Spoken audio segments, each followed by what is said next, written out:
Hello and welcome guys to Legalpedia. I am your legal friend Rahul Solanki. आज की इस video में हम जानेंगे intention to create a legal relationship. एक वैलिड अग्रीमेंट बनाने के लिए प्रपोजल का एक्सेप्ट होना जरूरी है और वो एक्सेप्ट होने के लिए proposal should be made with an intention to create a legal relationship.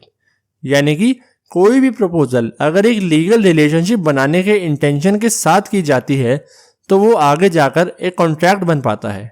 और इस इंटेंशन को जज करने के लिए ऑब्जेक्टिव टेस्ट होता है, ना कि सब्जेक्टिव टेस्ट।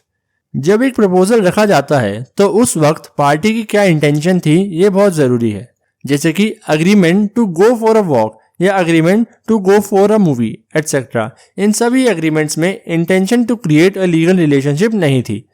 अगर दो लोगों ने एक एग्रीमेंट किया कि वो शाम को वॉक करेंगे और उनमें से एक पर्सन नहीं आ पाया तो दूसरा उस पर केस थोड़ी ना कर सकता है, क्योंकि यहाँ पर intention to create legal relationship नहीं थी और ऐसी चीजों पे लीगल रिलेशनशिप बनाया भी नहीं जा सकता।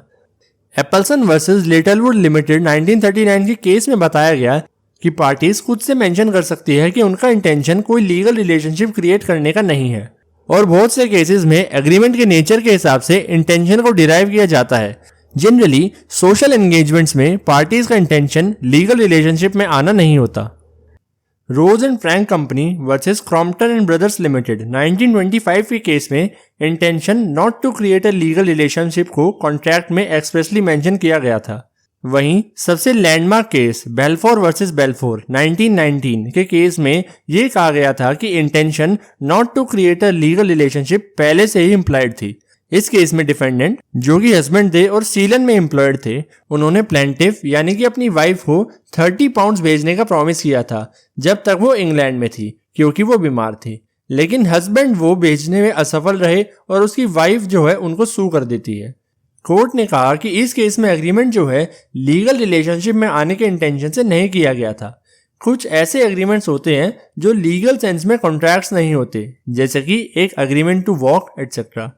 और एक agreement between husband and wife में generally intention to create a legal relationship नहीं होती, क्योंकि दोनों पार्टीज हस्बैंड एंड वाइफ के लिए ये प्रिज्यूम किया जाता है कि उनका इंटेंशन लीगल कंसिक्वेंसेस को अटेंड करना नहीं होता। इस केस के बाद जॉन्स वर्सेस पैडबर्टन 1969 के केस में इस हस्बैंड और वाइफ के रिलेशन को एक्सटेंड करके क्लोज रिलेशनशिप्स तक बढ़ा दिया गया। For example parents and childrens. इस केस में मिसेस जॉन्स ने अपनी विडो डॉटर से कहा कि वो वॉशिंगटन में अपनी जॉब छोड़ दें और उसके बदले मिसेस जॉन्स उन्हें मंथली अलाउंस देंगी ताकि वो इंग्लैंड में पढ़ सकें। इसके बाद 1962 में मिसेस जॉन्स की डॉटर ने इंग्लैंड में एडमिशन ले लिया और 1964 में मिसेस जॉन्स ने इंग्लैंड में घर खरीदा, जिसमें से कुछ हिस्सा उन्होंने रेंट पर दे दिया और बाकी का हिस्सा अपनी डॉटर को रहने के लिए दे दिया। उस रेंट से ही मिसेस जॉन्स अपनी डॉटर को मंथली अलाउंस पे करती थी। लेकिन कुछ समय बाद मिसेस जॉन्स और उनकी डॉटर के बीच कुछ मतभेद हो गए और मिसेस जॉन्स ने अपनी डॉटर को एविक्शन के लिए सू कर दिया। डॉटर ने कहा कि मिसेस जॉन्स के प्रॉमिस की वजह से वो लीगली बाउंड है डॉटर को मंथली अलाउंस पे करने के लिए जब तक वो अपनी स्टडीज कंप्लीट नहीं कर लेती।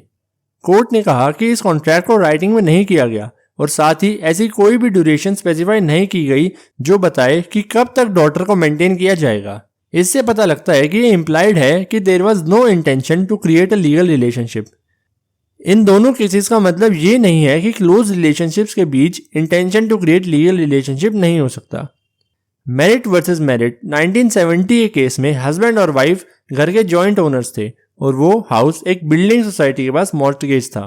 मिस्टर मेरिट को किसी और वुमन से प्यार हो गया और वो एक नोट मिसेस मेरिट के लिए छोड़ के चले गए, जिसमें लिखा था कि वो मिसेस मेरिट को हर महीने 40 यूरो ट्रांसफर करेंगे और अगर मिसेस मेरिट मॉर्टगेज अमाउंट को क्लियर कर देती हैं तो वो उस हाउस को मिसेस मेरिट के नाम ट्रांसफर कर देंगे। सभी आउटस्टैंडिंग क्लियर होने के बाद मिस्टर मेरिट ओनरशिप ट्रांसफर करने से मना कर देते हैं। यहाँ कोर्ट कहता है कि वो नोट एक clear intention to create a legal relationship दर्शाता है और मिस्टर मेरिट को ओनरशिप ट्रांसफर करनी ही पड़ेगी। ऐसा ही सिमिलर केस था मैकग्रेगोर वर्सेस मैकग्रेगोर 1888 का भी।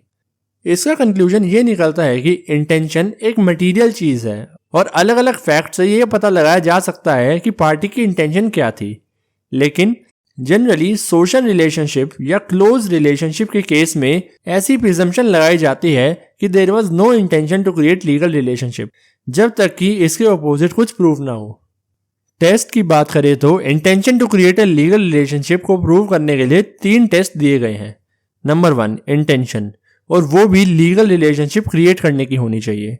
नंबर 2 ऑब्जेक्टिव टेस्ट, यानी कि फैक्ट्स को देखकर भी इंटेंशन का पता लगाया जा सकता है।